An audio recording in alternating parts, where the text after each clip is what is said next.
নলবাৰী জিলা সাহিত্য সভাৰ নলবাৰী চহৰৰ মাজমজিয়াতে এডোখৰ মাটি আছিলে বা এটা ঘৰো আছিলে, কিন্তু বৰ্তমান অৱস্থাটো যথেষ্ট জৰাজীৰ্ণ। আৰু নলবাৰী জিলা সাহিত্য সভাই বহুদিনৰ পৰা মোক এটা আবেদন কৰি আছিল যে এটা সুন্দৰ কাৰ্যালয় গৃহ, প্ৰেক্ষাগৃহ বা অন্যান্য সা সুবিধা লাইব্ৰেৰী ইত্যাদিৰ এটা ভৱন নিৰ্মাণ কৰিব লাগে।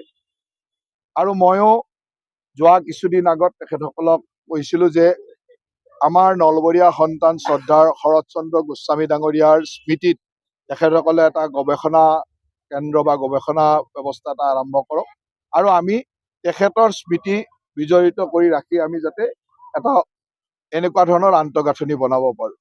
তেখেতসকলেও সন্মতি প্ৰকাশ কৰিলে আৰু আজি প্ৰায় 1,70,00,000 টকা ব্যয়েৰে আমি এই ধৰণৰ এটা 3মহলীয়া ভৱনৰ নিৰ্মাণৰ শুভাৰম্ভণি কৰিলোঁ।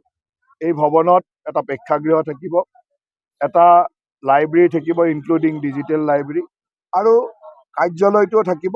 তাৰ লগে লগে সন্মুখত দুগৰাকী মহান নলবৰীয়া সন্তান তেখেতসকলৰ দুটা আবক্ষ মূৰ্তিও থাকিব।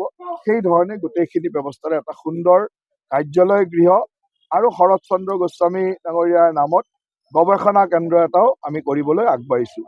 শৰৎচন্দ্ৰ গোস্বামী নলবৰীয়া সন্তান আৰু অসম সাহিত্য সভাৰ প্ৰথমগৰাকী সাধাৰণ সম্পাদক, যিয়ে সাহিত্য সভাৰ এই অনুষ্ঠানটোৰ জন্মলগ্নত এটা অত্যন্ত ত্যাগ বা বৰঙণি যোগাই এই অনুষ্ঠানটোক জন্ম দিছিলে।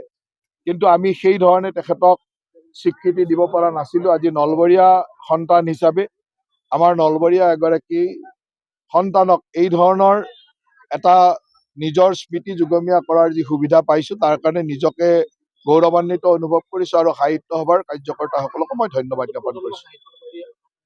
নিশ্চয়কৈ এতিয়া নতুন প্ৰজন্ম, কাৰণ এটা জাতিৰ সাহিত্য, শিল্প, কলা, সংস্কৃতিৰ চৰ্চাহে জাতিটোক জীয়াই ৰাখিব পাৰে।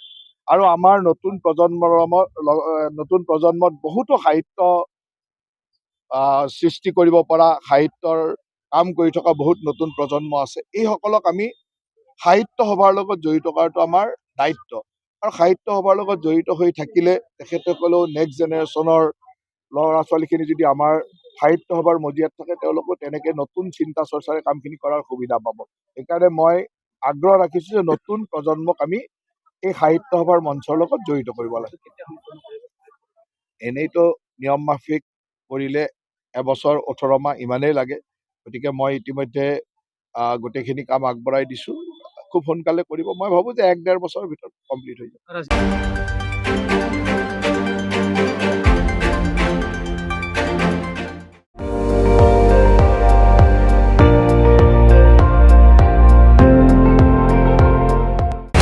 আপুনি চাই আছে ND24, সৰ্বশ্ৰেষ্ঠ নহয় সৰ্বোত্তমৰ দৌৰত।